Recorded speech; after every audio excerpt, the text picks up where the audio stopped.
সুপ্রভাত বন্ধুরা, একটু আগেই 6টার সাইরেনটা বাজলো। নতুন ব্লগে আপনাদের সবাইকে স্বাগত জানাই।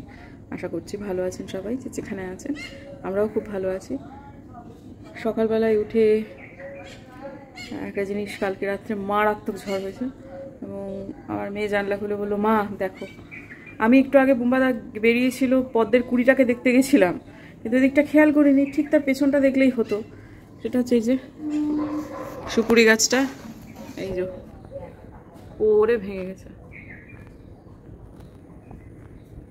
আম গাছের ওপর পড়েছে, আর ওদিকটার অবস্থা বেশ শোচনীয়। আর যে জিনিসটা আমরা নিজেরা করিনি ভদ্রতা দেখিয়ে, সেটা কালকে প্রকৃতি করে দিয়েছে। সেটা হচ্ছে ব্যানারটাকে ওইদিকে ঠেলে ফেলে দিয়েছে। এই যে একটা আমাদের না জানিয়ে একটা ব্যানার লাগিয়ে দিয়েছিল, সেইটাও ওদিকটা পড়ে গেছে। কিন্তু এগুলো কোনো কিছুই আমি তখন খেয়াল করিনি, খেয়াল করছি সব এখন। তো যাই হোক, আমার মেয়ে 5:30টারও আগে উঠে সমস্ত তার কাজ টাজ সব কিছু সে গুটিয়ে ফেলেছে। তার গায়ে জল ফেলা হয়ে গেছে দুমক, তারপর চুল টুল বেঁধে একেবারে তার প্রসাধনী সেরে একটু ঠোঁটে ভেজলিন লাগিয়ে ইউনিফর্ম পরে বসে আছে।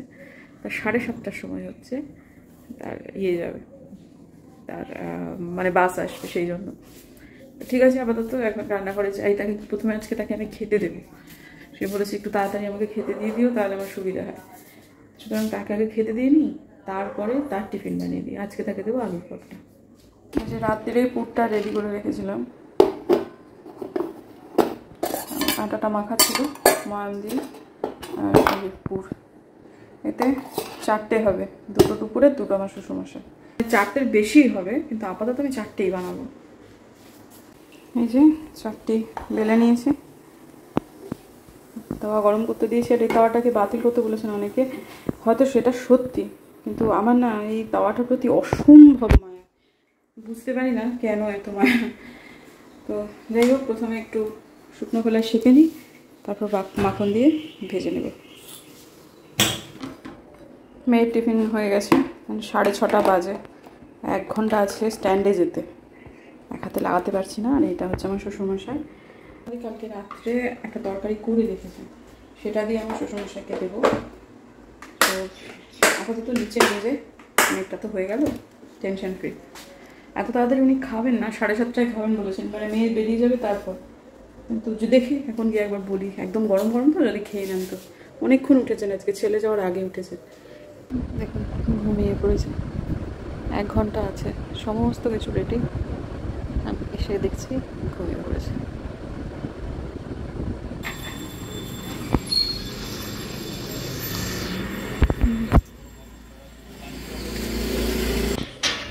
ও বড়টা?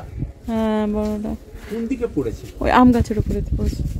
ওই আম গাছটার উপর? হ্যাঁ, আর এই যে ব্যানারটা ভেঙে গেছে। ঠিক আছে। কে ভেঙে দিল? কালকে প্রচন্ড ঝড়, কলকে গাছ।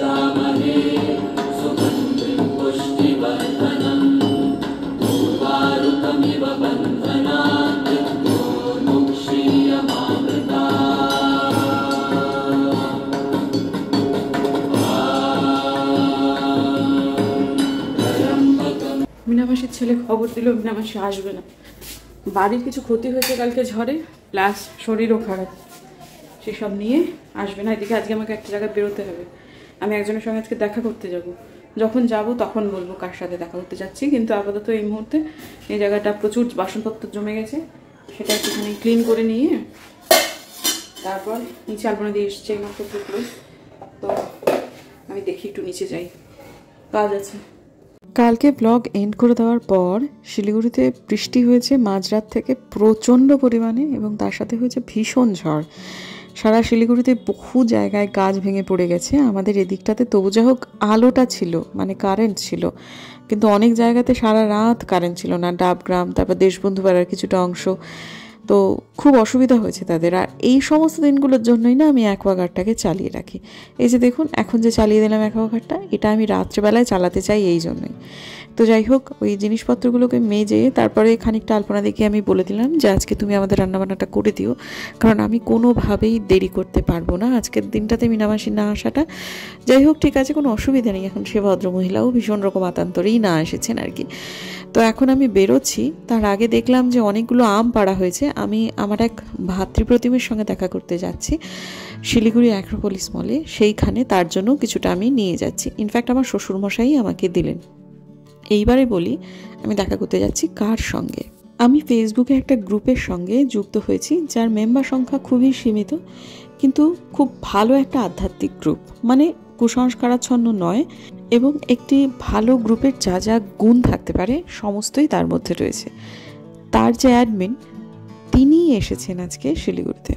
সম্পূর্ণ স্বাভাবিক আর 5টা মানুষের মতোই তার বেশভূষা, যাবতীয় কিছু। সে আইটি প্রফেশনালিস্ট এবং তার আচারে ব্যবহারে বাবা ধরনের কোনো ব্যাপার নেই, একদম স্বাভাবিক। তার সাথে আগেও আমার কথা হয়েছে, এবং এত সাহায্যপরায়ণ নিঃস্বার্থভাবে, সেটা বলার মতো নয়। মানে বজ্র নির্ঘোষ কণ্ঠস্বর, ওর সাথে কথা বললে খানিক বাদেই আপনার অনেক দ্বিধাদ্বন্দ্ব দূর হয়ে যাবে। বন্ধুরা, আমি তো মোটামুটি 41টা বছর কাটলো। আমি না একটা জিনিস বুঝে গেছি যে জীবনে ভালো থাকতে গেলে আধ্যাত্মিকতার প্রয়োজন আছে। কিন্তু এই ধরনের ব্যাপারে সব থেকে বেশি সমস্যা হচ্ছে আমাদের, সেটা হচ্ছে ঠক ফরেববাজ এদের। সেই জায়গায় দাঁড়িয়ে একটা অত্যন্ত সৎ মানুষকে পাওয়া, যার এই সমস্ত কোনো লোভই নেই, যার কোনো রকম স্বার্থ নেই, সেই রকম মানুষকে খুঁজে পাওয়া না ওই 1 লক্ষের মধ্যে একটি মানুষকে খুঁজে পাওয়ার মতো। আমি এক ঝলক ভদ্রলোককে দেখাবো, কিন্তু উনি এসেছিলেন বিভিন্ন মানুষের সাথে কথা বলতে। এখানে ফুড কোর্টে এসেছিলেন, মাছ মাংস ডিম খাওয়াতে কোনো অসুবিধে নেই, সব কিছু খান, সব কিছুতেই আছেন। কিন্তু দারুণ রকম স্পিরিচুয়াল একটা মানুষ, এত সুন্দর সমাধান করে দেন, এত বাস্তবসম্মত সমাধান করে দেন, যেটা ভাবার বাইরে। কিন্তু এই গ্রুপটার নাম এবং সেই ভাইটির নামও আমি খুব একটা কিন্তু ব্লগে বলতে চাইছি না, কারণ বিভিন্ন রকমের মানুষ থাকেন, সবার মন মানসিকতা সমান নয়।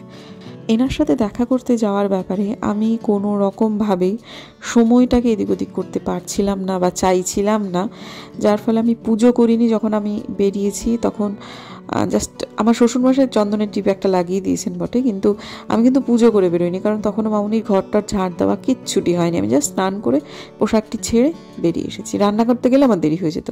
আজকে কোনোভাবেই আমি কিন্তু দেরি করব না, এটা একদম আমার ধনুক ভাঙা পণ ছিল, কোনো কারণেই আমি দেরি করব না। তো অ্যাক্রোপলিস মলটার ভেতরেতে আজকে প্রথমবার এলাম। প্রলোভন তো প্রচুর এই ধরনের মলে, কিন্তু কোনো দিকেই আমি তাকাবো না। আমি একদম নিশ্চিত হয়ে গেছি কিছু কিছু জায়গায় যে অধিক জিনিসপত্র প্রয়োজনের অতিরিক্ত চোখে দেখে ভালো লাগায় আমি কিনবই না। আমার কাছে যা আছে সেটা ঢের আছে।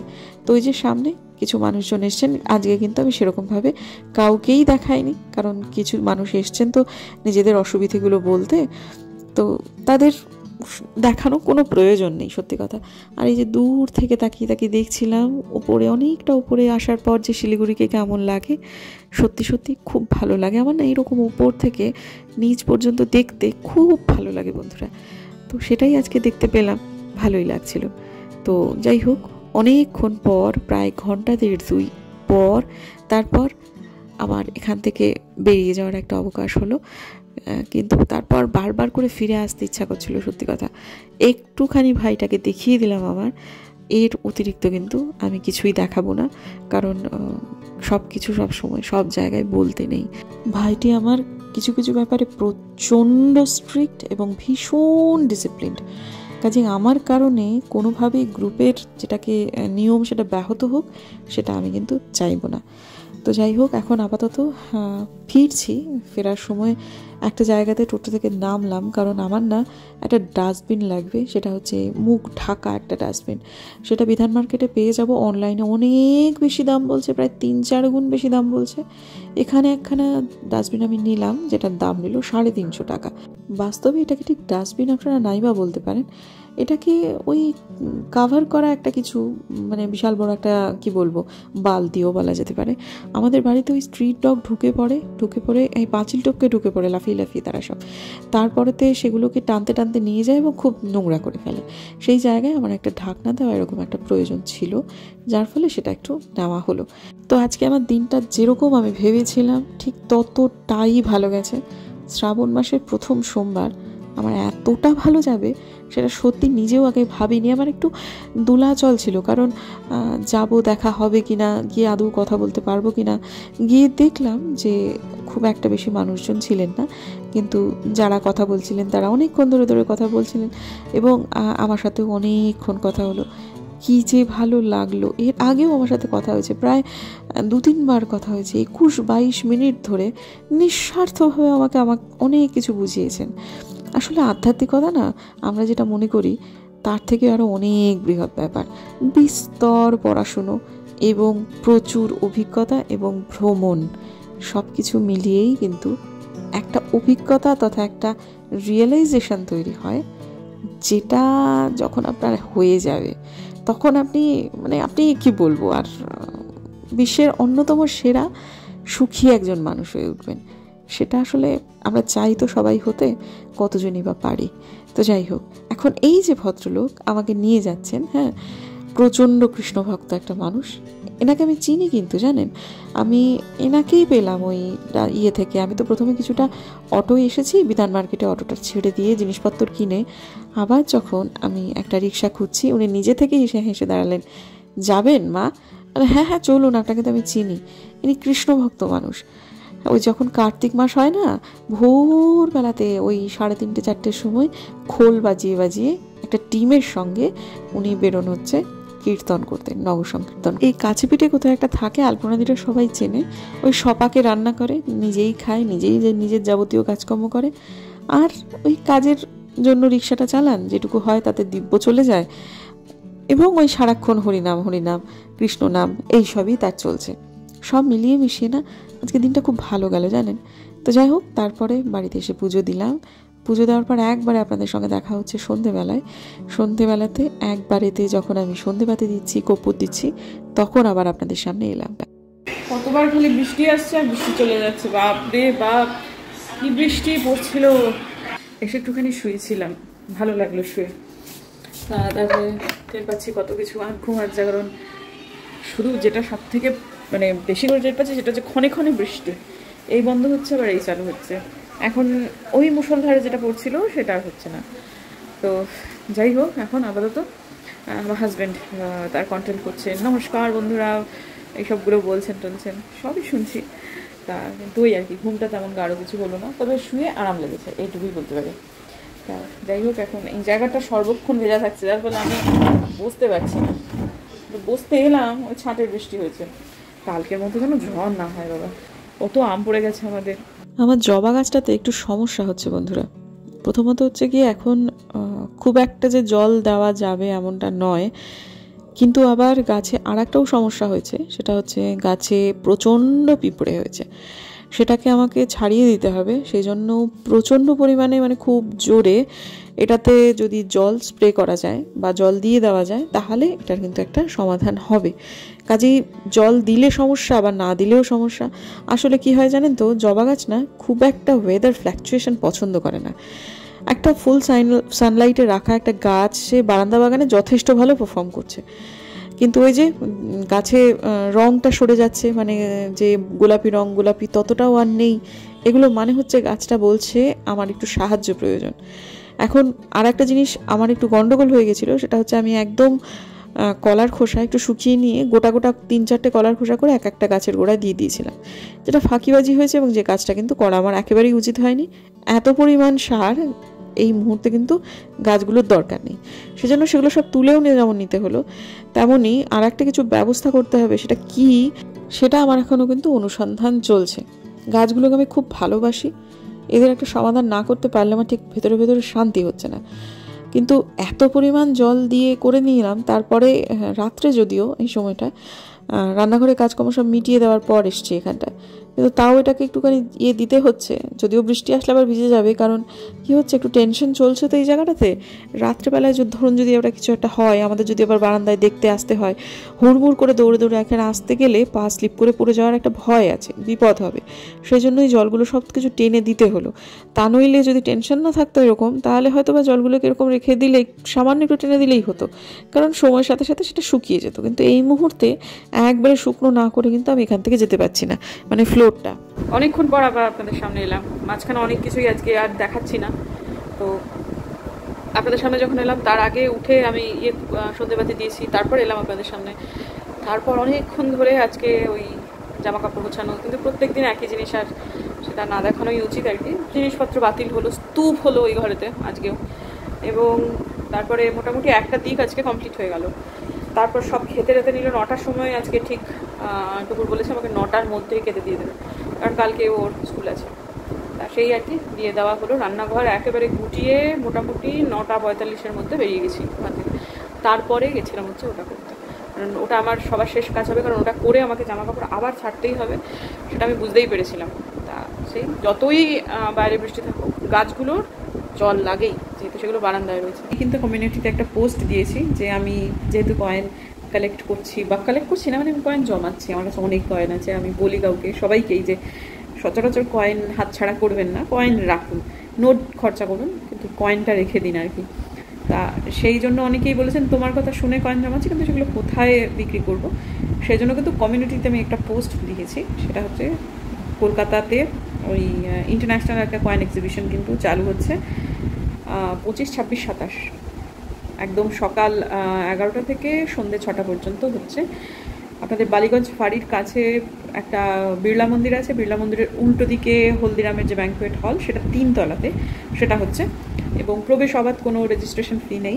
কয়েন যারা কিছু কিছু করে কালেক্ট করেছেন বা করেননি, এটা কিন্তু একটা দুর্দান্ত এক্সপিরিয়েন্স হবে যদি আপনারা সাথে করে যান। এবং আমি কিন্তু বলবো বিশেষত যে বাচ্চাদেরকে সাথে নিয়ে যান। মানে এটা একটা মস্ত বড় জগৎ, এবং কোথায় যে কার কোন দিকে কোন জানলা খুলে দেবে আমরা কেউ বলতে পারি না। আমি শিলিগুড়ি থেকে এই মুহূর্তে যেতে পারছি না, কিন্তু আমার যাওয়ার খুব ইচ্ছা ছিল। যদি আমি কলকাতা থাকতাম অবশ্যই কিন্তু আমি যেতাম, কারণ আমার কাছে কিন্তু প্রচুর কয়েন আছে। আমি যেতাম 2 দিন, প্রথম দিন অভিজ্ঞতা করতে যেতাম, আর দ্বিতীয় দিন আমার নিজের যেগুলো আছে সেগুলোকে নিয়ে আমি যেতাম। এখন কথাটা হচ্ছে এরার কয়েন যদি কখনো কেউ দেখেন, এরার কয়েন মানে কোনটা ভ্যালুয়েবল কোনটা নয়, সেটা একটা বিশাল বৃহৎ পড়াশুনোর ব্যাপার। আমার কাছে যেটা আছে, যেটা আমার মনে হচ্ছে এটা ভীষণ ভ্যালুয়েবল, কিন্তু আদৌ সেটা ভ্যালুয়েবল নাও হতে পারে। আবার যেটা ভীষণ চালু মনে হচ্ছে সেটা হয়তো খুব ভ্যালুয়েবল হয়ে গেল। হ্যাঁ, এটা যারা এক্সপার্ট তারাই বলতে পারবে। কিন্তু কোনটা ভ্যালুয়েবল কোনটা নয় মুড়ি মুরগির দর এক করে দিলে তো চলবে না। কাজেই আমরা যখন জানি না, তখন আমরা সামগ্রিকভাবে জমিয়ে ফেলি। যদি ওরা বলে যে না এগুলো সমস্ত চালু করেন, তাহলে সেগুলো না এক্সচেঞ্জ করে নেবো আমরা ব্যাংকে গিয়ে।